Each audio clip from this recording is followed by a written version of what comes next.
Welcome to the seventh episode of season 5 of Third Song In with Chris Derrickson and Tom Polachek.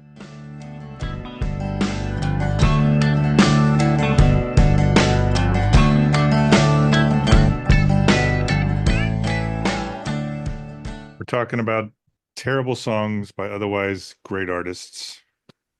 And I don't listen to a lot of great artists, so this is kind of a challenge for me.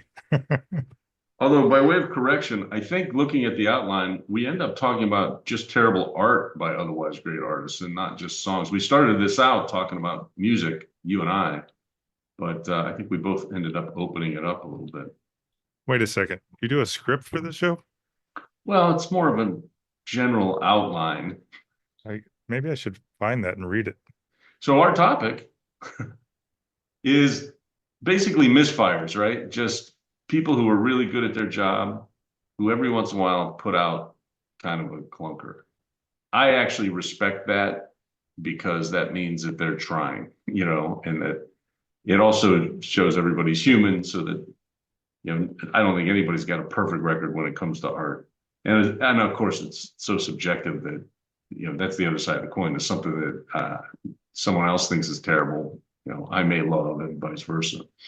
I know that. Although I don't disagree with you on at least they're trying. Although I think there's the other end of the spectrum where you have sort of independent artists that make their name with the sound. And I don't know if this happens as much, but they make it to a big label and the label, it feels like dictates a much more generic, or Yeah. they highlight their more popular stuff, and it seems to water down what made them unique in the first place. And it's hard to say that with metal, but there was a lot of bands that I felt like as soon as they'd signed to a big label, I'm like, they're going to go downhill from here. But others didn't. So it's I don't know. This was a tougher topic than I thought. We'd actually been wanting to record this one for weeks. Multiple seasons we were thinking about doing this, and we kept putting it off. So if this Well, sucks, it's Tom's fault. He made us do it. Wait, you said we talked about it. We talked about it.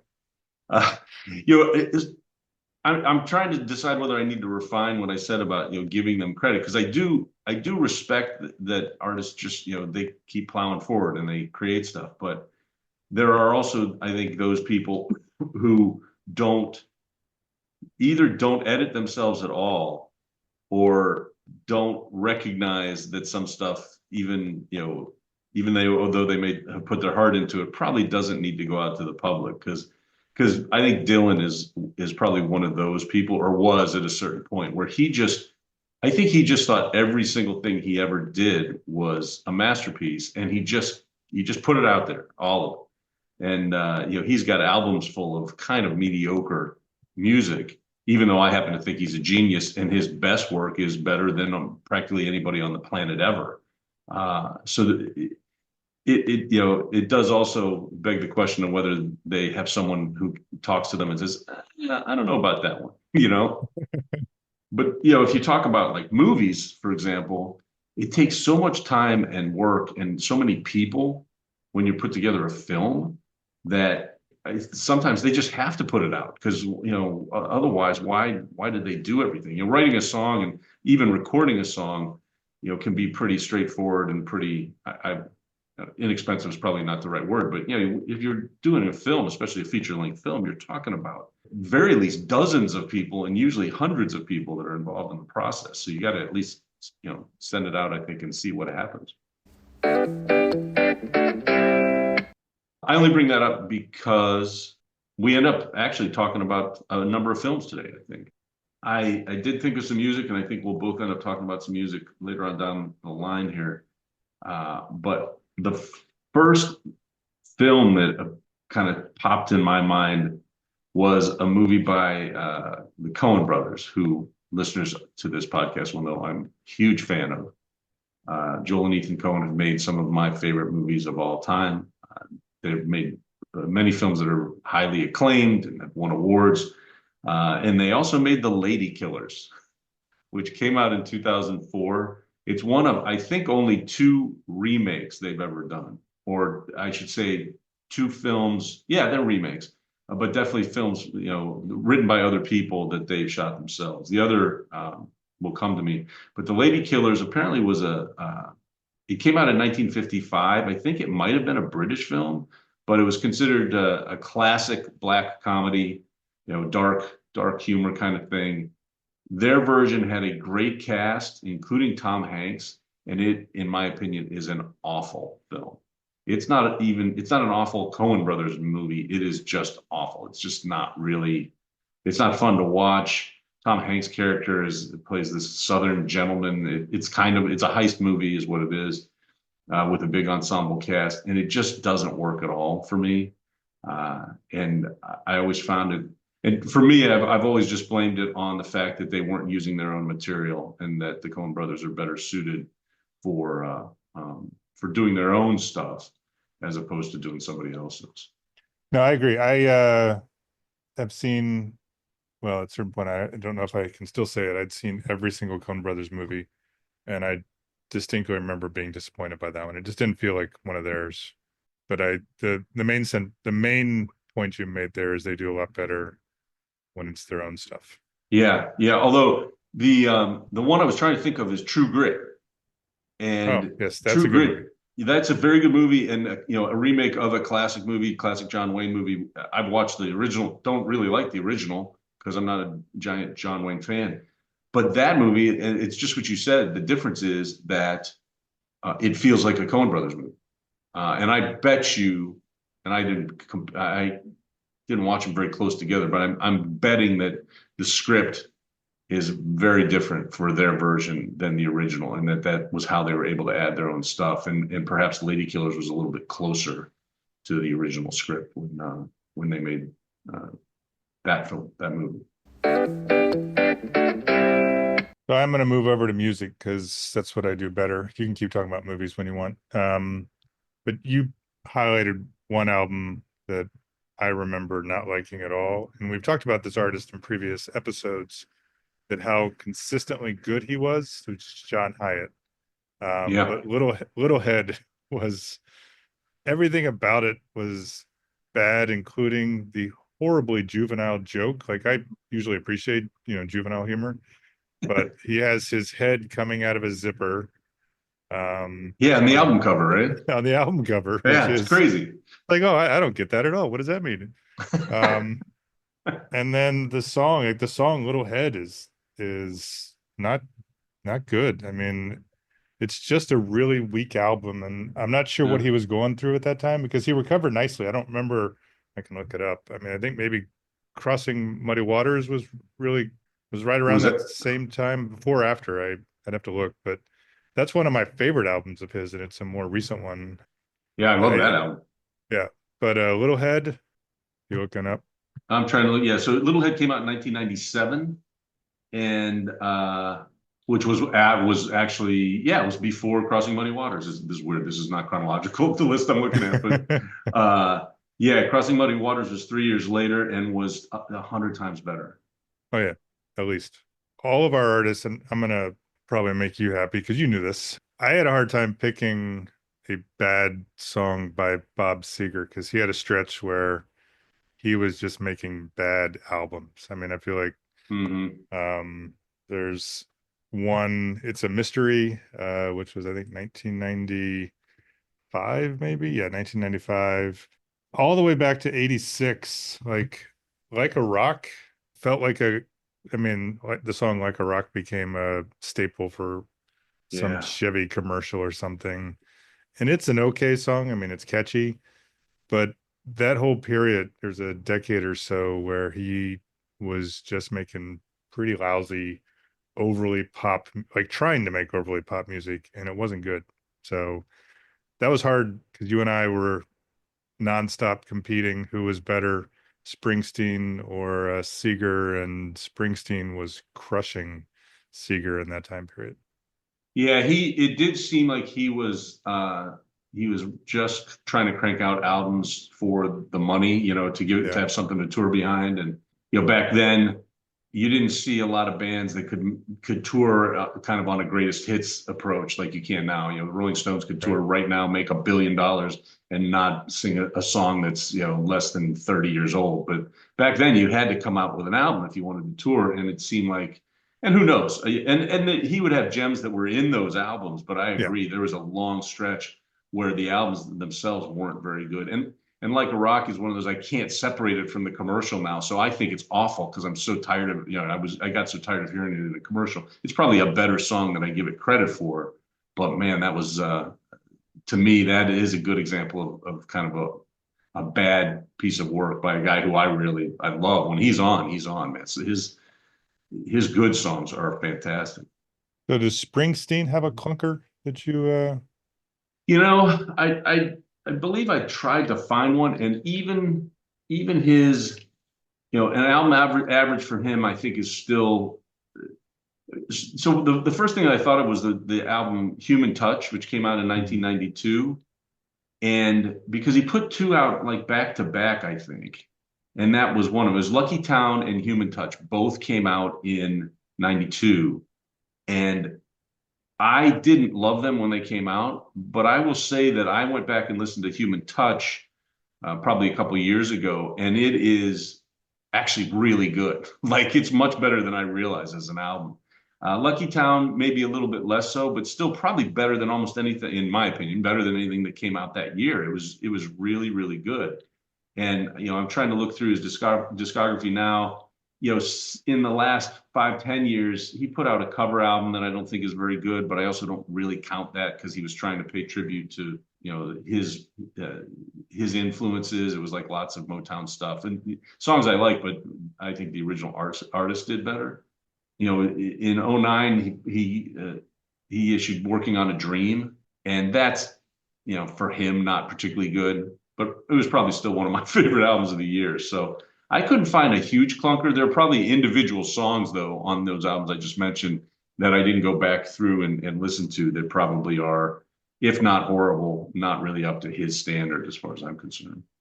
so You some know, of our other favorites, I feel like these are, and to me, they're grouped together because I actually saw that tour where Lyle Lovett toured with John Hyatt and Joe Ely and Guy Clark. Right when I thought that Lyle Lovett was going to just keep on rising, he put out what I think was a clunker of an album. Was it I Love Everybody? I think that was the name of it.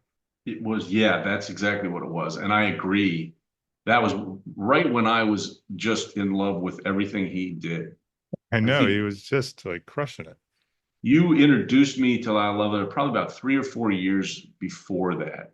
I think I was in law school and you picked up Pontiac, might have been the first one you got, or it might have been Large Band. He got a little bit of fame. That's where I think his first acclaim came from, La Love and his Large Band. But you had a couple older albums that were from the late 80s. And I just thought his songwriting was amazing. And he had that kind of interesting voice. And he's just a very, kind of a sly songwriter, I thought, very Mhm. funny.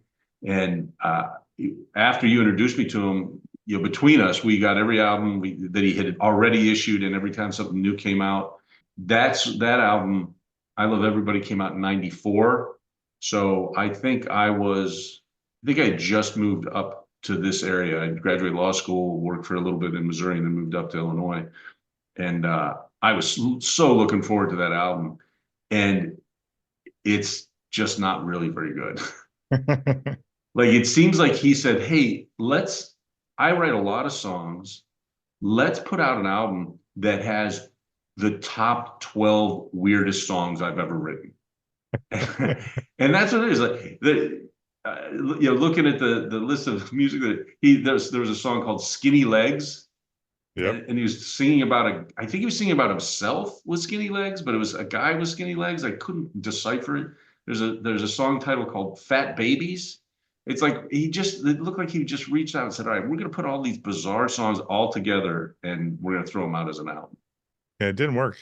It did not work. I It mean, did and he's not work. still entertaining. It's just that, like you said, it was a deviation from what made him appealing in the first place. And to Yeah. your point earlier, maybe he deserves credit for trying something different, but then he also deserves criticism when it doesn't work out because I didn't think Yeah, it worked out. exactly. I think it may have been that. He was like, "Hey, let's see how this, let's throw this against the wall," kind of thing. And it the songwriting, the lyrics, they're funny, they're interesting, But they're so quirky. They were so weird that I think he missed, and he didn't miss very often. I'm looking at his discography, and I will say though that that appears to be one of the last.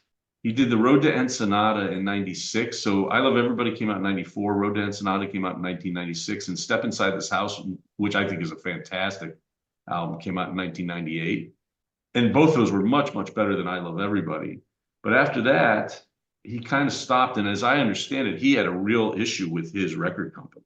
And he kind of just stopped making original music for quite a while after Step Inside This House. And I think it was because he was under contract and he wasn't happy with the deal. And I know he ended up doing an album that was literally just, he was required to do it to complete an album. So he just put together this weird conglomeration of stuff that was, again, not very good. But that was the last thing he had to do for that record company. And then he started, I think, trying to do stuff. Oh, I know that one was in 2012. It was called Release Me. It was literally called Release Me.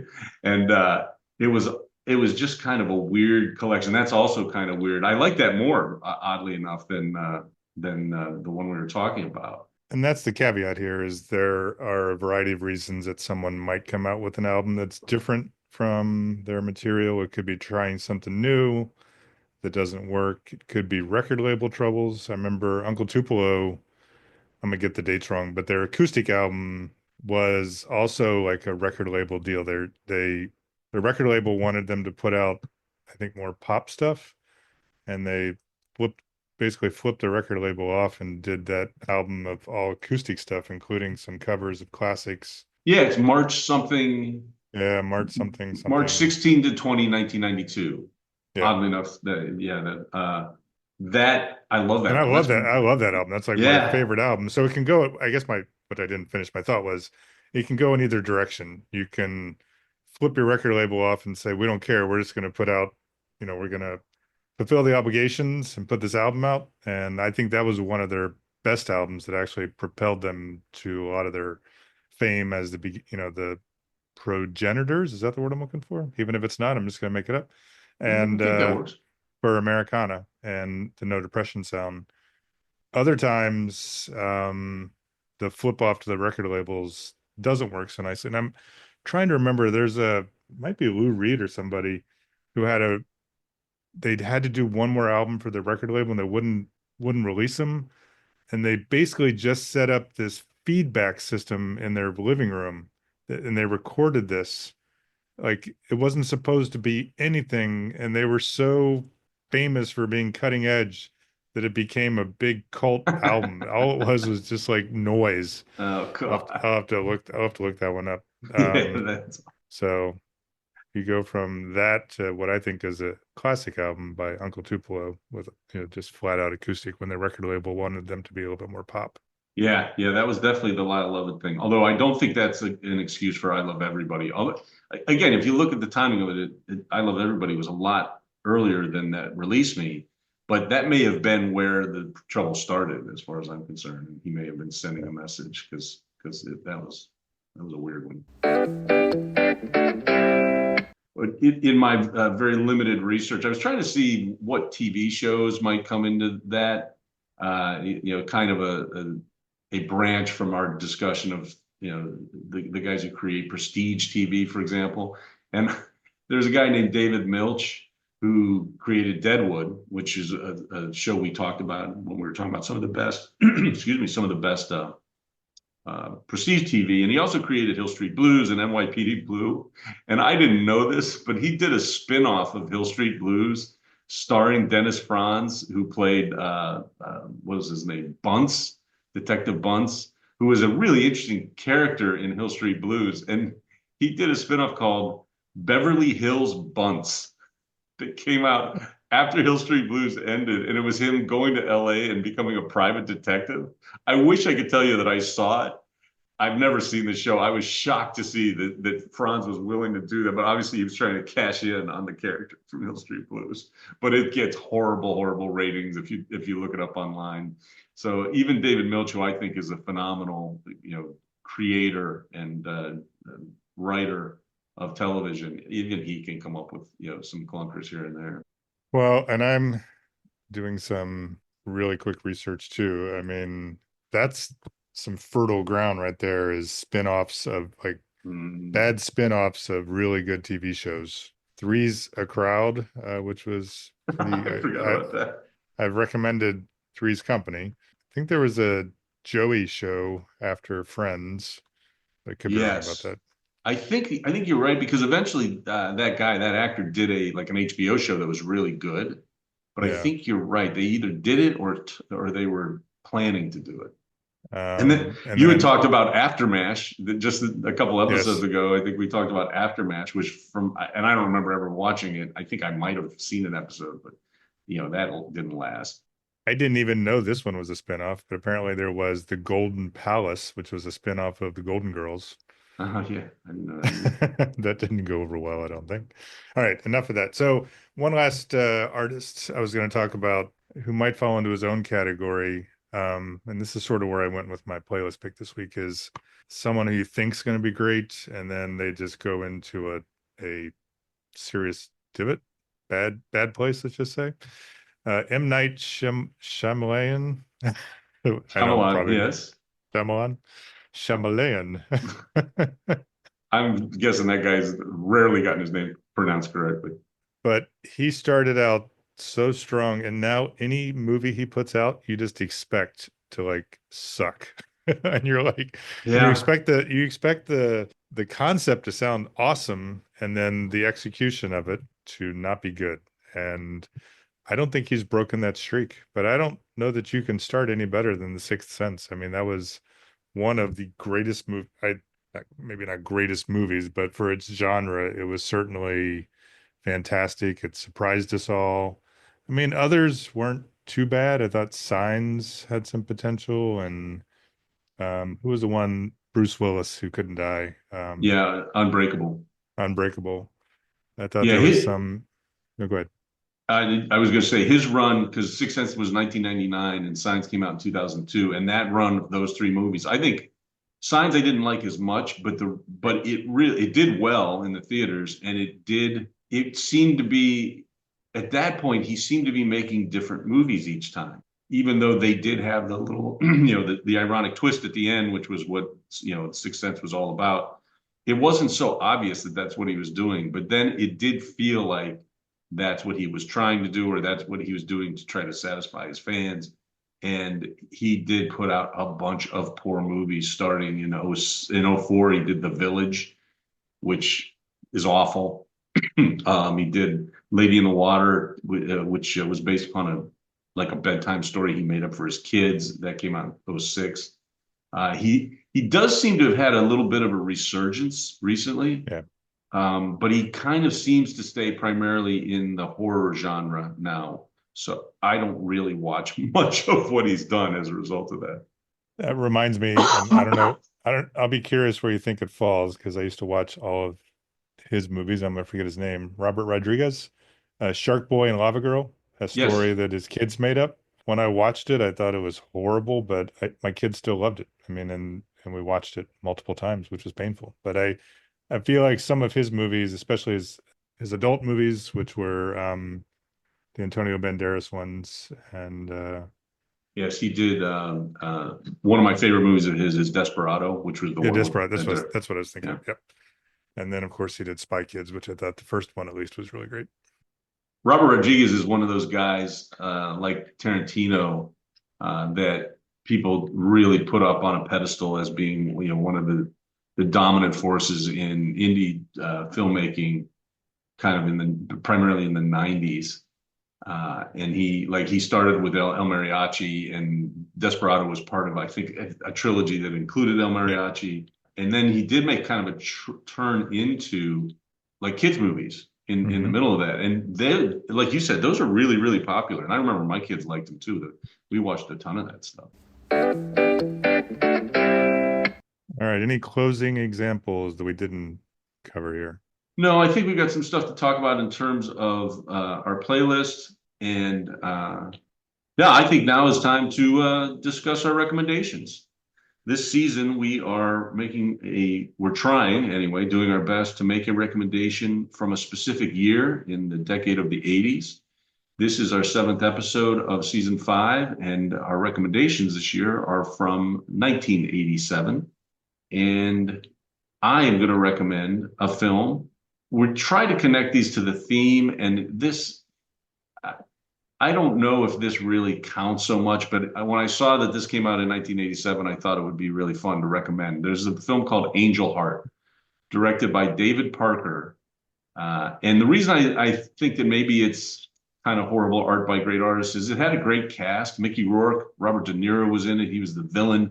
Lisa Bonet, who is, beautiful and was like, she was like 22 or 23 when this movie was made. She was absolutely gorgeous and thinks she's naked in this film for a little bit. It's like a kind of a noir detective film. It's got crazy voodoo stuff in it. And we rented this movie. I don't know if you remember this, but we rented this movie when we were living in St. Louis, in U City, and you and I and our girlfriends sat down to watch this movie on like a Friday or Saturday night. And before we started the film, we shared a joint, which we didn't do very often, by the way. This was really kind of an anomaly, and I don't know what caused us to do it or who ended up getting weed, because that was the thing is I didn't know where to buy weed, so I never did it. But we got high and started that movie, and it is a crazy, scary kind of thriller. It's very supernatural, and it I was freaked out by this movie. But the funniest part of watching this film was we were watching on like a VHS. It was a tape. We rented it, and in the middle of the film, like in a scene that was kind of suspenseful, the screen froze, and it froze, and we I guess we were talking during the movie. Whatever it was, is we all kind of high as kites just kept staring at this empty screen, and we waited forever. And I remember you going, "This is the longest minute ever." And we all kind of laughed and looked around, and we realized that your girlfriend wasn't in the room anymore. So I believe what happened is the movie finally started going again. We paused it and we looked for her, and we found her in your bedroom, which was off to the side of where our little family room was. And she was between the bed and the wall, and she was hiding. And she had opened the window to make us think that she had jumped out the window. That's right. I forgot she did that because originally I thought that I was thinking about it. I was like, did she hide because she was scared? But no, I think she saw we were all mesmerized by the frozen screen. She snuck out, and we must have looked around for her for like 10 minutes until we heard her giggling next Yes. to your bed. No. Yeah, I'm looking out the window because I don't think we had a screen. I'm sticking my head out. I'm like, where the fuck she go? And then all of a sudden we hear the giggling, and I'm like, there she is. And then we tried to mess with her and act like we couldn't see her or something. I don't know. You got me thinking because neither of us ever bought weed, but somehow Yeah, we ended up having it periodically. So, I think it might have been her actually that somehow came across some, but I that I was looking at movies from 1987 and that popped up, and I figured I got to try to shoehorn this into this episode because that was one of the funniest. It just goes to show how poorly we handled drugs and why we really didn't use drugs much. We drank a lot when we were that age. We really I had to stay away from weed because I was useless when that kind of thing happened. yeah, I was, yeah. And I think my actual line was either the screen has froze or this is the longest second in the history of the world. That's exactly right. That's what you said. And that broke me out of my reverie because I was just sitting there staring at the screen like it was part of the movie, like I this was know. supposed to go on that way. God damn. So, well, as That's my usual, recommendation. yeah, you've trumped me. No pun intended, of course. But mine is not as good of a story, but I chose also from 1987, Michael J. Fox movie, The Secret of My Success. And it's not a bad movie. I mean, I've gone back and read reviews. I think it's a feel-good movie, but it is so cliched. It's, it is a Michael J. Fox movie through and through. Like he's graduates from college, he goes off to a big job in New York City. First day, he loses his job, and I think his girlfriend because of it. and he ends up at a company that his uncle or something owns, and he can't really get a job. So he takes on a second identity and takes over this like empty office. I mean, all these just I mean, just to make the humor. So it's, and then I think he accidentally uh sleeps with his aunt or something. I don't know. It's just, and then the long story short, and we saw this in so many movies. At the end, his uncle thinks he's, screwed him over and gotten rid of him after he finds out his double identity. But he teams up with his new girlfriend and his aunt, and they take over the company in a hostile takeover, and they come into the boardroom and announce it, which we've never seen that, before. No. So it's a very mediocre but feel good type of Michael J. Fox movie. He made some really great ones. He was he still is, but he was such a fantastic comedic actor back then. Yeah. Um, and his health challenges over the years have been sad. I mean, he's fought through and he's done some really good roles, in spite of some of what he's been dealing with. But those movies were, I mean, such an 80s type of movie. Yeah. And I don't know how else to say it, but feel good. Like you just enjoyed watching him. I mean, all the way back to his sitcom days, which I'm blanking on the name of it. Family Ties, maybe? Yep. Yep. Let's That go was with it. that. So the reason I picked it though is I don't know that this is any worse than any of the other movies he made, and he made some really good ones. It wasn't that so much. It was the soundtrack.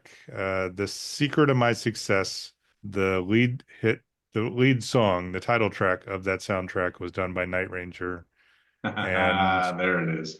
yeah, and I've been very open. Like their first couple albums were great, a lot of fun stuff. And just like you talked about with Seeger, just about every album after that was pretty lousy, like bad pop metal, with a couple decent songs that sort of salvaged it. The Secret of My Success was not one of those songs. It was just a horrible, horrible Night Ranger song. It's catchy. I mean, you'll sing it if you listen to it, but it exemplifies, I think, bands trying to make money. And Yeah. this was Yeah. a bad song, but a decent movie. So that's going to be my choice for 1987. Secret of My Success. Boy, that's I vaguely remember that one. And you're right though. He probably put out a movie every other year from Yeah. 19, I don't know, what, 85 till I think maybe he was diagnosed. I'm not sure, but I don't that one probably isn't very good because I can't remember anything about it. Like it sounds a little bit like Doc Hollywood, which I think is a sleeper movie of his that's Yep. not really any different. It's the same formula. He plays kind of the same guy, I'm sure. But I love that movie. I think that's a great movie. But I'll have to go back and watch Secret of My Success and see how well it holds up, or Well, if at don't all. forget, just I don't want to leave these words of wisdom with you, and I wish I could sing it as badly. The secret of my success is I'm living 25 hours a day. That's the refrain from the song. Oh, very nice. That's Yeah. yeah, that's So, very everything about that film, including what you just described in the soundtrack, sound just makes it like solidly a 1980s film, right? yes, it does. Now we come to unknown unknowns. And I believe that this week is my turn. It So Tom is. and I are rotating, taking turns, whatever you want to call it, trying to highlight a band or movie or artist that is criminally unknown or underappreciated. And some of that for me has been looking at how many followers they have on YouTube or Spotify, which would be monthly plays. I went with the band that I haven't thought about in a while, but the band's name is a little off, and I wonder if that had anything to do with their lack of recognition. It's called Say Zuzu, and they were a tried and true. I mean, their sound fit right in with what I was talking about with Uncle Tupelo. I mean, the lead singer I felt had a bit of a Graham Parsons like voice. I think they were really good songwriters. They are from New Hampshire, and starting in 1995, they put out three really solid albums: Highway Signs and Driving Songs, Bull, which is one of my favorite albums, and then Every Mile, which was released in 2001. If I were to pick a playlist pick, There's a couple. One is called Independence Day, which is about a small town celebrating Independence Day and the veterans going up on stage and kids standing on their, yeah, just a very nice job of describing what I think you and I, Tom, both went through with, the smaller towns that we grew up in, the parades and all that. There's a really Mhm. more upbeat song called Doldrums, which I think is great. And then lastly, and it's in fact the last song on the album, is a song called Still, which at some point I'm going to try to find to put it on a playlist pick, as a playlist pick. Very sad, but beautiful breakup song about, still having feelings for someone, but knowing that you're never going to be with them again. So, but I don't know why they never broke out of I mean, there's bands you listen to and you think, I'm trying to remember the name of the band. There was a band out of Virginia that actually went and saw live, and I was talking to someone, and it's like they sound too much like the lead singer sounded too much like somebody else. And I think that this band has enough of a unique sound that they should have been more popular than they were. And I would encourage folks to, maybe work backwards from Every Mile to Bull and then to their debut album. They mix up the sound. You can tell that every once in a while they're trying a little bit harder sound, maybe a little bit closer to the Replacements, all the way down to, the Uncle Tupelo acoustic stuff we talked about on their March 1992 album. But I feel like they are criminally underappreciated. They're trying to make a bit of a comeback. In 2022, they released a retrospective. I was happy to see, but it only had a couple new songs at the end. But last year, they released a new album called No Time to Lose, which is solid. I don't feel it's as good as their previous stuff, but I still like them. I think they're well worth checking out. So Say Zuzu is this week's Unknown Unknown. And to the extent that they are unknown, they have all of 130 subscribers on YouTube Music. Not a big following, unfortunately. Cool. Cool. You need to Yep. check them out. You listeners need to check them out. I checked him out, man. Oh, you're not a listener. You're the guy Oh, with the that's headphones on. right. You're definitely not a listener. You barely listen to me. This takes us to staff picks. Just around the corner from you. All right, staff picks. We've been doing this for a couple seasons now.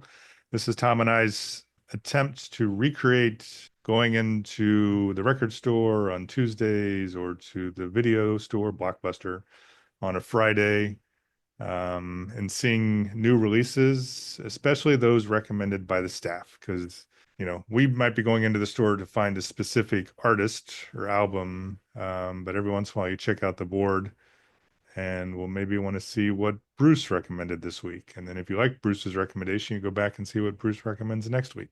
So this is Tom and I's staff picks to hope that you'll check out some new music, new movies, whatever we find this week. So Tom, what do you got? I am recommending checking out the album Silver Patron Saints, which is by Jesse Malin. I like Jesse Malin a lot. I think he's a New York artist. I know he works out of New York now anyway. This is kind of an odd album, and it came out September 20th. I didn't really find it until last week. I didn't realize that he had anything new out. And it is basically just a collection of collaborations with a whole lot of other artists. I think he does a lot of producing. So I think he's made a lot of relationships with other musicians. And in this one, he's got collaborations, duets with Adam Duritz from Counting Crows, Springsteen, Lucinda Williams, Wallflowers, Spoon, like just a who's list of early 2000s alternative artists and others as well. There are 27 songs on this album. And so I can't tell if it's one of those things where he just had a lot of this stuff that he had done over the years and he decided to put it all together, or whether they went out and said, we're going to find 27 people to sing songs with. Because it's 27 songs, it's a little uneven. Not everyone is great, but I really enjoyed it. I love the song he does with Counting Crows and Lucinda Williams in particular. So I recommend you look for Silver Patron Saints by Jesse Malin. Very nice. And you do 27 songs. I'm doing one. Okay. So Tom and I are recording this 2 days after the elections happened. We were supposed to record yesterday. Both of us were not quite up to it. So I usually follow two rules: don't talk about religion or politics. But I love this song. I love the intent behind it, and I'm just going to say it and let folks make their own conclusions. But my staff pick this week is a new song by Fishbone, who Tom and I have been listening to for decades. Yes. The song is Racist Piece of Shit. And there's a Rolling Stone article about it. And, I won't dance around it. It's directed at Donald Trump. And I think what's important about it is it just reminds us that Fishbone has been putting out this kind of music, politically relevant, socially relevant, just flat out rocking. I don't know if it's ska, but it's just, I love their sound. And it was great to accidentally find that they had a new song out. And I recommended it to Tom. I think he listened to it on a recent road trip. I've been listening Loved it. to it. It's a great song, and Yeah. it's just a great song in general. I'm, I guess, disappointed that I still feel that it could apply to far more people than it should these days. But Fishbone has come out and said who it's directed at, and it's catchy and relevant, and I think that's well worth a listen. And because of where we're at and when we're recording this, I couldn't pass up making this my staff pick for the week.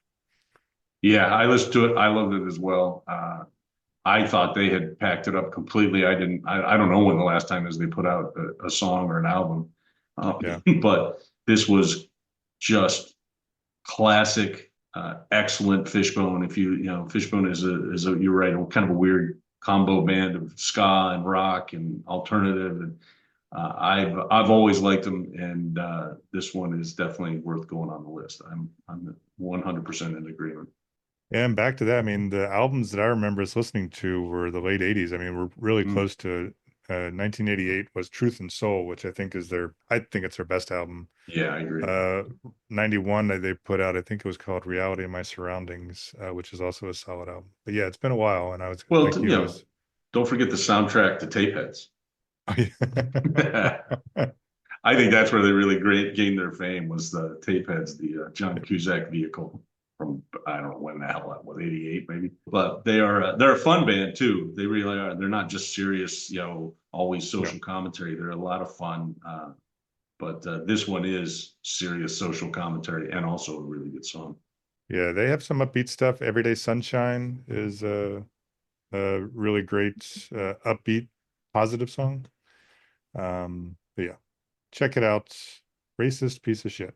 I'm not calling you a racist piece of shit. I'm saying check it out, you racist piece of shit. Actually, those are the people who ought to listen to the fucking song. Exactly. Anyway, so every episode, Chris and I also choose a single song to add to our season playlist. We have a companion playlist for every season of Third Song In we put out so far. For season 5, episode 7, we're each going to, again, add a song. I picked a song that relates to the theme, I think, only because when I started to prepare for this one, as usual, I Googled and found a Rolling Stone list. And Rolling Stone has a list of worst songs by otherwise great artists, which was a little bit helpful. I didn't really do much with it in terms of our discussion today, but the 10th worst song by otherwise great artists on their list is the song Me and Julio, Down by the Schoolyard, by Paul Simon. I found that interesting because I actually really like that song and would never have thought of that as falling into the category that we've been discussing today. So I thought, well, screw Rolling Stone. I'm going to pick that song and put it on our playlist. But instead of the Paul Simon version, which I really do love, I'm going to put a cover from 2008 by Jesse Malin. He did an album of covers in 2008 called On Your Sleeve, And one of those cover songs was me and Julio down by the schoolyard. It's a really cool version. I feel it's very different from Paul Simon's in a good way. I love both of the songs, but Jesse Malin's is going to go on our playlist for season 5. I alluded to this earlier when we were talking about Sixth Sense and M. Night Shyamalan. I hope you don't meet him in person. I doubt I will. And if I do, he'll be like, who the fuck are you? So I think I'm stretching the definition or the theme of this episode with my choice, but I went with one of my all-time favorite songs. It's a band called Big Harp, which I love their name. It's a husband-wife collaboration. They've had other members rotate through the band. They've only put out 3 albums, and their first album was called White Hat. And I can go through and pick out 3 or 4 just really fantastic songs. The lead singer, the husband, has a bit of a monotone voice, and but it works really, really well with the sound they're trying to put out on that album. And the third song, so I picked it because it's the third song in, Nice. is Goodbye Crazy City, which, as I said, is one of my all-time favorites. It's about a guy who's gone to someplace like New York City, trying to make it big, and he fails miserably. And he essentially personifies the city itself. Like, he talks about he's fallen down and he's just too tired to get back up. And the city, which is personified, lets go of his hand and just goes over and grabs onto someone else's. So it's this temptation that you can make it big, find your dream, whatever it is in these big cities. He ends up in drugs and women and all that stuff, but it ends up with him flying back to wherever he came from. And one of the lines is, I half wish that the plane went down. I mean, he's just so beaten down and done. But it's still as I described this, I'm sure I can hear Andy being like, oh my God, another depressing ass song from Chris. But it's got a nice beat to it all the way through. The reason I'm choosing it is, 1, I love it, but 2, they went downhill so quick after this. Like, this album it's what you and I have talked about this. Like, you hear an album and you're like, man, I can't wait till their next album, because they've laid the groundwork. Not every song on this album is great, but there are 4 or 5 that I really, really like. The next album starts to go in a slightly different direction, a little more synthesizer. And the third album, which I got to get the name of it because, God, it's bad, is called Waveless. And even the album cover shows a line, squigglies on it. It's a total departure from everything they've done before. And I think I was listening to it on the drive in this morning. The second song is called Golden Age. I'd encourage you to check out that song just for how bad it is. I mean, it is, they've gone to it's not like it's a totally different band, because the lead singer's voice is still very much there. And you and I talk about loving voices that are a little off, a little edgy, a little rough. Mm-hmm. But that's when they find the right sound for that voice. He's trying to sing something that is not a good fit for him at all. So in that spirit, it's definitely, I think, some lousy music that I think an otherwise should have been great band put out. And that's the last album they put out. I don't know what happened to them. That was 2015. The song that I picked was from 2011. I think our listeners will really like Goodbye Crazy City. Be curious to see if anyone else likes those later albums, because I feel like they just went in a direction that they shouldn't have. And that's personal taste, but they also faded. I always wonder too, though, a band's first album, and this is, I don't think it's an original thought. It's probably almost cliche to say, but the first album, most bands or artists, musicians, whoever they are, they wrote songs for 10 years to put out in that first album. And then if it does well, they're expected to put out another album 2 years later. And for some performers, they just don't have it in them. It's just not, whether it's the style of music or the ability to write that many songs, or, having a backlog of songs. If you have a guy like Dylan, for example, or Springsteen or Lyle Lovett, they have notebooks and notebooks full of songs. and they're constantly writing. And they can stay consistent. But I think most bands, it's really hard to write a good song, right? Not to mention to write, let's say, 8 or 10 of them that you can put on an album. So I always think about that when that happens, when you're like, oh, that first album was so good and the second one sucked. And you're like, they probably only had 12 songs and they had been playing those live for years. And they knew exactly where to hit an accent or to waver their voice or whatever it may be to make it special. And then, they're given 18 months or sometimes less to put out new work. I don't know if it's as big an issue these days because things come out so quickly and, YouTube and, social media artists just kind of pop up. But I do think that's why those are, they're flashes in the pan, so to speak. You see them and then they're gone. You will certainly see bands never match the success of their first album until sometimes maybe when they get away from the record label and go back to their roots and try again. So yeah, I think expectations can be a little high when you're actually on the label. So that closes our episode about horrible art by great artists. I don't think we really found stuff that was too horrible, but we don't want people to stop making stuff. So please don't consider it criticism. It's just kind of an interesting thing to talk about. Please don't stop making music. Third Song In is recorded in Chapel Hill, North Carolina, and Joliet, Illinois. You can reach us by email at thirdsongin@gmail.com. You can listen to us all over the place. You can listen to us on Spotify, Apple Podcast, Amazon Music, YouTube Music. Please follow us wherever you listen to your podcasts. Rate us, review us.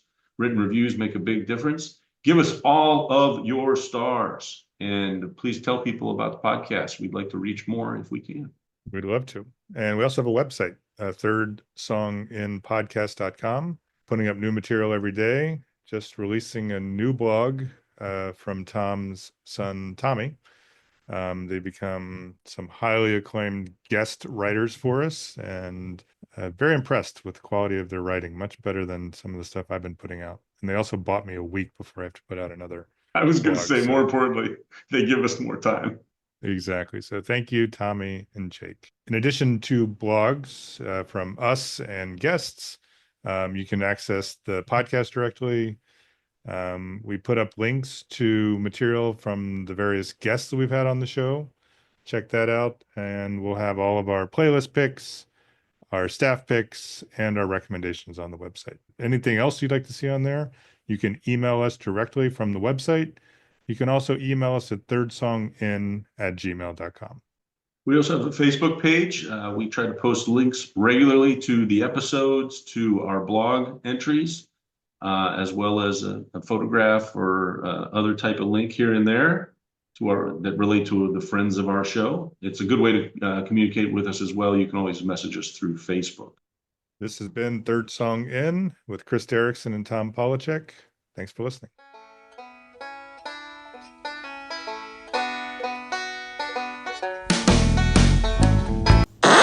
What the fuck is wrong with me? I'm just rambling on about some bullshit. Cut all that shit out. That brings us to staff picks. Let's go. I'm not talking. This is one hell of a fucking episode, I'm telling you. This is going to be horrible episodes by great podcasts.